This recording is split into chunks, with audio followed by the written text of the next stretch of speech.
Bien, en esta oportunidad vamos a hablar sobre la teoría del CITIP, que es la prevención del crimen a través del diseño ambiental. Uno de los temas importantes que nos preguntan dentro del examen oficial CPP en el módulo de seguridad física o en el dominio de seguridad física. ¿Por qué es tan importante que entendamos de qué trata esta estrategia o esta teoría internacional que está normada dentro de la norma ISO 22341 y que hay otra norma ISO 22341-2 que nos habla también de la prevención del crimen del diseño ambiental en instalaciones residenciales? Entonces, qué será esa teoría del diseño ambiental para la prevención del crimen? Y hacíamos una pregunta dentro del programa de entrenamiento estos días, ¿no? ¿Qué estrategia conecta los barrios con financiamiento, apoyo político y alianzas externas? Entonces, este tipo de preguntas son preguntas sencillas, tiene una estructura del cuerpo de pregunta, la parte de arriba se llama cuerpo de pregunta y es sencilla, solamente le están diciendo, responda qué estrategia conecta. Y ahí le están diciendo ya, conecta a los barrios con financiamiento, apoyo político, alianzas externas. Nos dan cuatro opciones de respuesta que vemos acá, que vamos a ir analizándolas a partir o a través de este corto video. Y entonces, ¿qué será esa prevención del crimen a través del diseño ambiental? No es nada más sino que cambiar, renovar espacios, no solamente externos, sino también internos, y esa renovación de espacios y esa buen manejo y buena gestión del ambiente, del entorno y del espacio nos va a permitir tener un efecto también de disuasión porque cuando hay oscuridad, mala visibilidad, poco mantenimiento, escasa presencia comunitaria, sensación de inseguridad, pues todo eso genera unos entornos propicios para que el delincuente llegue y para que afecte los bienes tangibles o intangibles de los que estamos protegiendo. Entonces, cuando tenemos espacios con iluminación, visibilidad, mantenimiento, actividad comunitaria, sentido de pertenencia y otra serie de cosas que vamos a ver adelante, pues nos permite utilizar esas estrategias de seguridad, utilizar esos otros elementos de seguridad que tenemos a disposición y esos otros recursos, focalizarlos en situaciones más críticas o en la gestión de un riesgo de mayor criticidad. La teoría de prevención del crimen a través del diseño ambiental tiene tres evoluciones o tres generaciones a través de esa evolución, ¿cierto?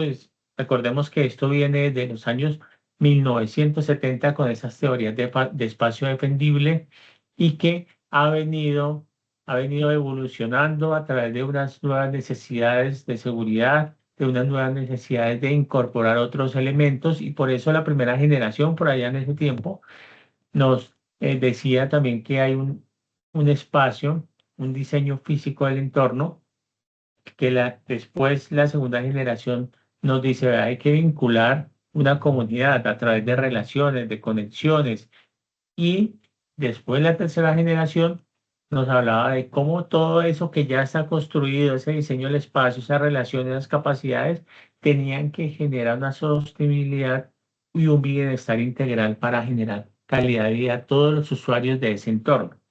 En esa primera generación hay unos puntos muy importantes que tenemos que tener en cuenta, memorizarlos, casi que tenerlos ahí en todo momento porque nos van a salir no solamente en preguntas respecto al CIDIP, sino que también se asocian al resto de seguridad física. Es decir, esto que vemos acá también se asocia a los diseños de seguridad física, a los proyectos de seguridad física, a las evaluaciones de seguridad física, a la gestión del riesgo en seguridad corporativa. También se asocia a todo lo que tiene que ver con investigaciones corporativas, lo asociamos también con todo lo de gestión de crisis y continuar el negocio. Es decir, todo esto va a ir de una u otra forma asociado al resto de módulos y dominios que hemos estado viendo. Y que dentro de las preguntas, cuando yo aprendo muy bien esto, dentro de las preguntas puedo interpretar más fácilmente cuál sería la respuesta correcta, no solamente en seguridad física, repito, sino en otro tipo de preguntas de otros dominios. Entonces, la primera generación nos hablaba de diseñar espacios o lugares seguros. Y dentro de ese diseño de lugares seguros nos decía, vean, o nos dice, tienen que tener en cuenta que los espacios necesitan tener una vigilancia natural. Y es muy fácil, es ver y ser visto desde el espacio público. Es decir, cuando yo tengo esa vigilancia natural, permito que el personal de seguridad o el personal usuario de esa instalación, de ese espacio, pueda ver a través de las ventanas o pueda ver a través de unas barreras o pueda ver a través de otro tipo de elementos hacia un espacio público y que esas personas que están en el espacio público también puedan ver hacia, hacia algunos puntos para que se puedan sentir observados, se puedan sentir vigilados y eh, quien se considera una, un usuario legítimo de ese sitio, es decir, que no va a hacer nada dañino en contra de la seguridad, pues se siente seguro, tiene una mejor percepción y sensación de seguridad y que si quiere hacer alguna situación en contra de la seguridad, lo que va a hacer esta vigilancia natural es que va a generar un efecto de disuasión porque se está sintiendo vigilado por unas personas, no solamente por el equipo de seguridad, sino por otras personas que están dentro de esa sede o esa instalación y están permitiendo generar ese tipo de vigilancia que es, por eso se llama vigilancia natural. Segundo, los controles de accesos naturales que nos habla la norma y es donde podemos definir y delimitar unos espacios de forma natural para que las personas y esos usuarios legítimos, recuérdense siempre esas dos frases o esos dos conceptos, usuarios legítimos y usuarios ilegítimos. Quienes son legítimos son las personas que van a hacer uso de ese espacio de forma legal, que no van a hacer cosas o no van a realizar situaciones en contra de la seguridad ni de los bienes ni de las demás personas. Y quien se considera usuario legítimo son personas que no están autorizadas y que van a hacer, van a cometer algún hecho en contra de ese espacio, de esos bienes. Entonces, por eso los controles de acceso naturales nos dicen, definan entradas, definan sitios, rutas de acceso, definan espacios para permitir que las personas puedan tomar unas rutas autorizadas para llegar a un punto X de acceso. Tercero, la territorialidad. Entonces, este control territorial que nos habla es marcar claramente ese espacio físico propio, o sea, decirle a esas otras personas, vea, esto está siendo protegido, esto está siendo gestionado, esto tiene un propietario, esto tiene alguien, un doliente, como lo decimos en Colombia, tiene alguien que le interesa. ¿Y cómo lo hacemos? A través de señalización, a través de iluminación, ¿cierto? A través de instalar algunos elementos de diseño que le permitan decirle a los demás, vea, esto no está abandonado, esto no está eh, solo. Cuarto, el mantenimiento, la gestión, mantenimiento y orden de ese sector. Recordemos que también hay una teoría china por allá en temas de gestión de calidad que llaman las 5 S, ¿no? Y nos habla también de esto, de cómo la gestión, el mantenimiento, el orden, el aseo de un sector permiten ser más productivos. Pero acá en seguridad nos dice, esto le permite a usted también disuadir estas personas que no están autorizadas o que van a hacer algo malo, pero también le permite atraer personas que van a ayudar a proteger, le permite que esas personas se sientan en un ambiente más seguro, que tengan una menor percepción de inseguridad y le permite al equipo de seguridad también tener una mejor vigilancia del sector. Cuando vemos un sector desasiado, con basuras, con elementos inservibles, que no están los árboles podados o las plantas y demás, el personal de seguridad también percibe eso como un abandono y le cuesta más poder identificar situaciones anómalas en el sector porque ya le va a parecer que todo lo que está ahí es normal y que todo eso malo que sucede ahí es normal. Y por último, el uso adecuado de esos espacios, ¿cierto? Cómo activar ese espacio con usos positivos. Y acá yo hago mucho referencia especialmente para se está entrenando de otros países, que también pasa en otros países, pero lo traigo a colación especialmente en Colombia, en la ciudad de Bogotá. Hay unos parques que el Estado ha dispuesto para bien público, para uso público. Y entonces en algún momento esos parques se convirtieron en zonas de falta de mantenimiento, no había control territorial, es decir, que se apoderaron los delincuentes y los consumidores de droga de esos parques. Después llega esta teoría y se empieza a implementar y esos parques entonces se le dan unos usos positivos como los fines de semana salen las personas con sus mascotas, entre semana hacen campeonatos de baloncesto, de voleibol, de microfútbol, ¿sí? Que son campeonatos de escuelas, que son de la misma alcaldía de la ciudad.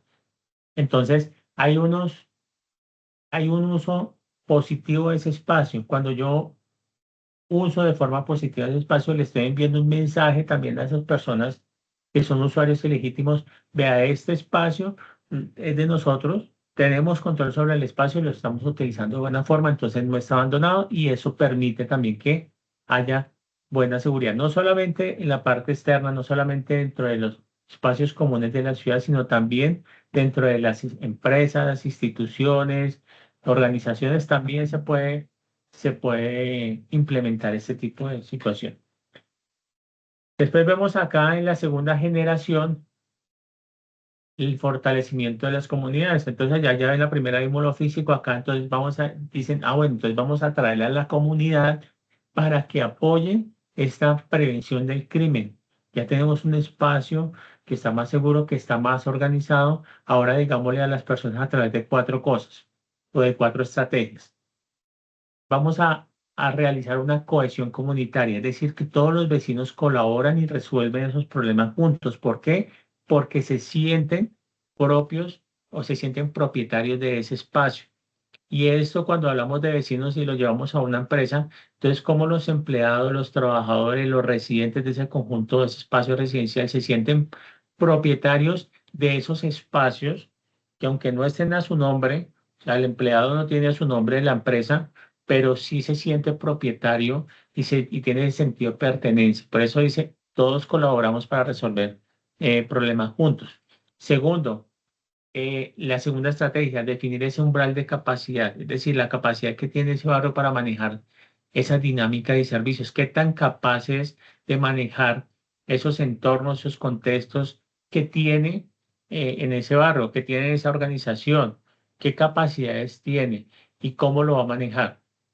Tercero, la cultura comunitaria.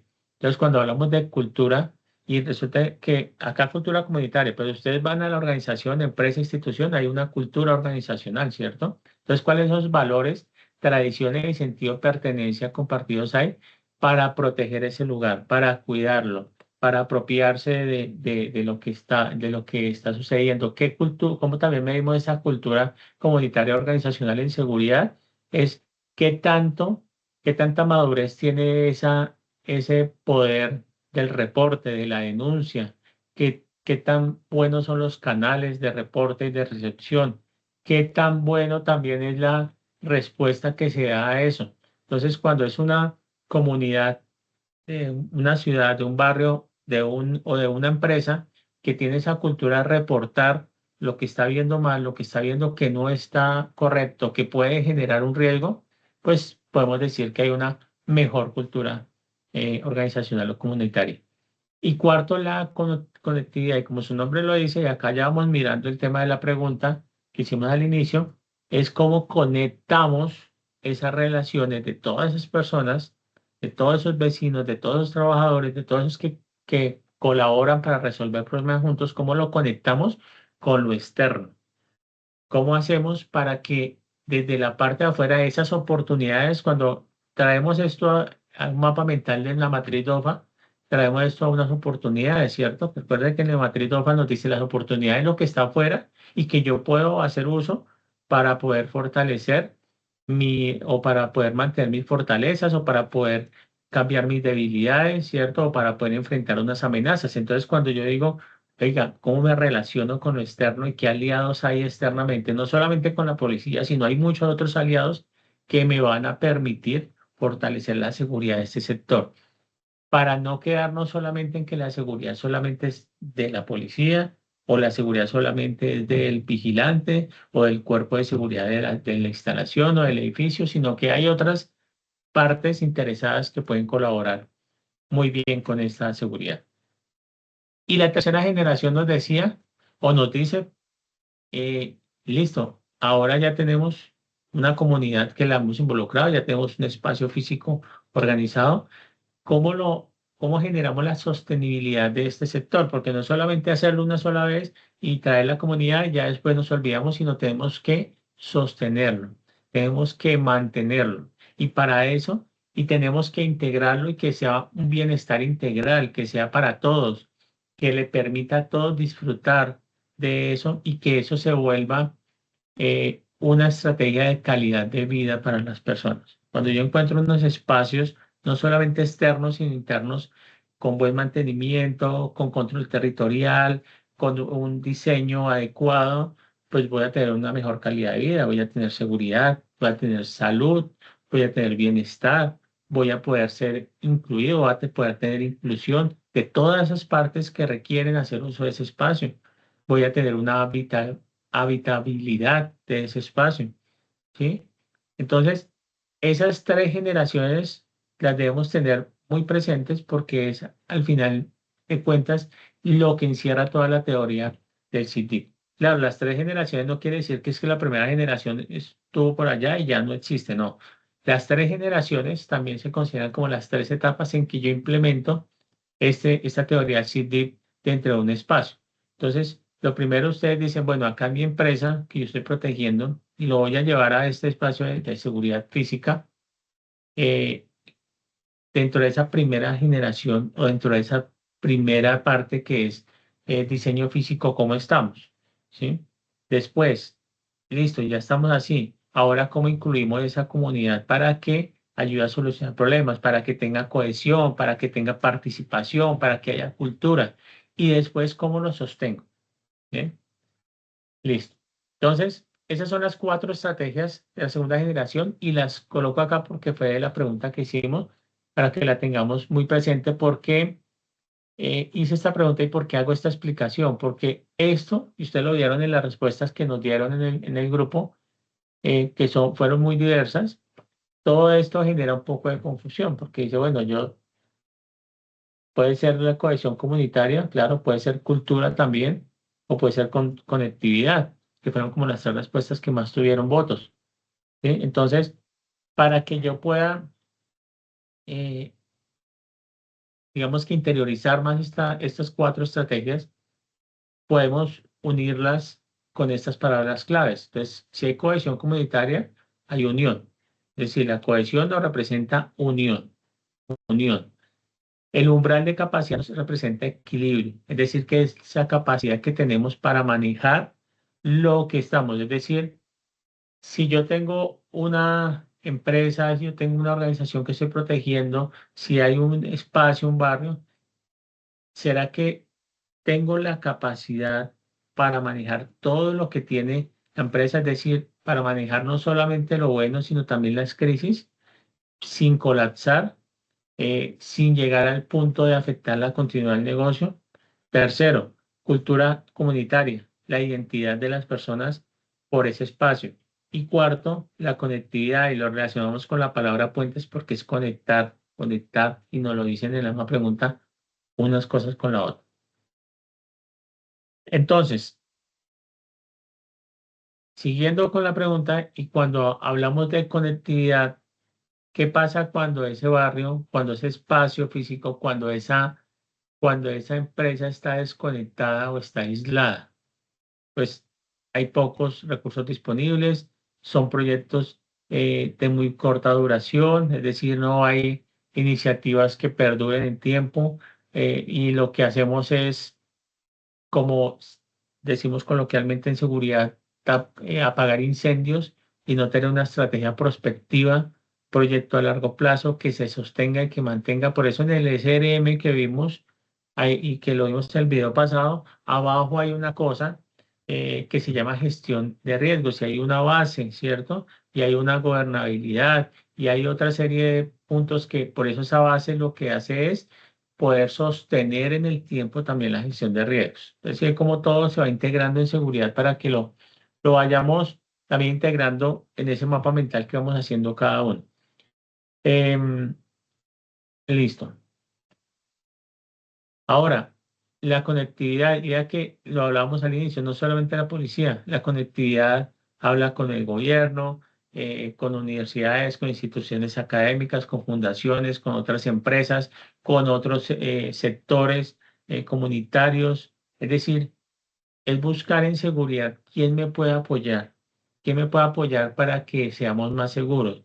Y ese apoyo no siempre va a ser en armas y en fuerza de respuesta. El apoyo es en todas las fases, en educación, en capacitación, en acompañamiento, en recursos tangibles o no tangibles. Es decir, cuáles son esa conectividad que yo tengo en la seguridad con el resto. A veces eso es lo que corta nuestras estrategias de seguridad. Nos encerramos en que la seguridad solamente es el cuerpo de seguridad, los vigilantes, la seguridad privada y de pronto las fuerzas de seguridad del Estado y ya. Pero olvidamos que hay una serie de recursos que nos puede ayudar a ser más fuertes en esta estrategia de seguridad. ¿Por qué la conectividad hace sostenible esa prevención? Porque si tenemos conexiones, tenemos recursos. Si tenemos recursos, tenemos proyectos. Si tenemos proyectos, pues de proyectos prospectivos, tenemos una continuidad. Continuidad de que las estrategias de seguridad, continuidad del negocio, continuidad de la gestión del riesgo. Y cuando tenemos continuidad y podemos sostener o mantener esa continuidad de forma adecuada, pues vamos a tener una reducción de delitos significativas interna y externa. Ahora, ya vimos todo esto, descartemos entonces esas opciones de esa pregunta. Una cohesión comunitaria no era porque nos está diciendo la pregunta, nos está hablando de conectar. Entonces no era porque la cohesión comunitaria une a los vecinos dentro del barrio. Por eso lo coloco en negrilla, porque es dentro, no genera conexiones al exterior, ni con fuentes de financiamiento.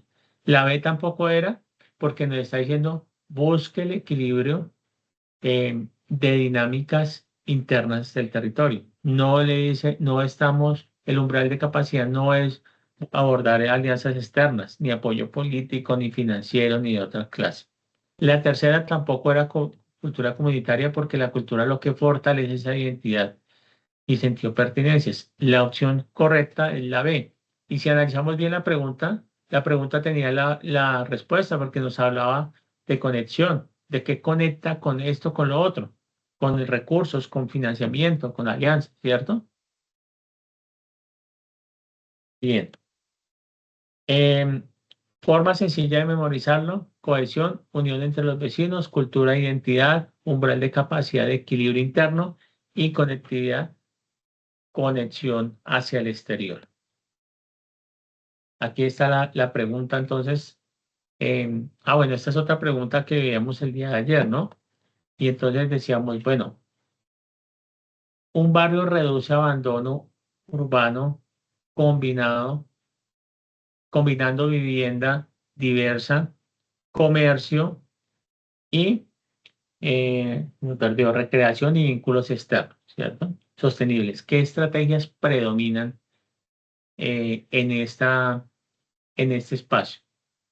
Y hacemos la pregunta, también vi que hay respuestas diversas, ¿cierto? Y acá nos dice, la respuesta correcta es la A, ¿cierto? Porque requiere mantener ese equilibrio en el barrio, esa funcionalidad, evitando que un solo problema sobrepase esa capacidad y genere deterioro. ¿Y cómo lo hace?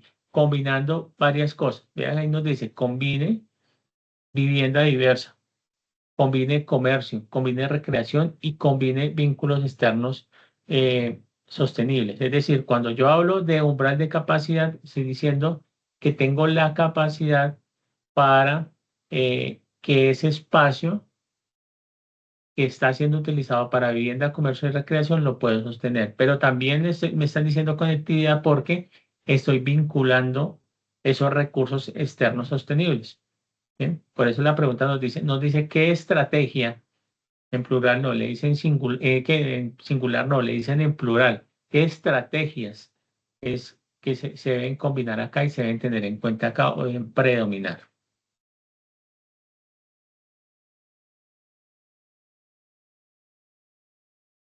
Bien. Em, Importante para tener en cuenta para el examen, esto que coloqué acá al final. Cuando hablen de recursos, instituciones, apoyo político, alianzas externas, pensamos en conectividad, pensamos en lo externo.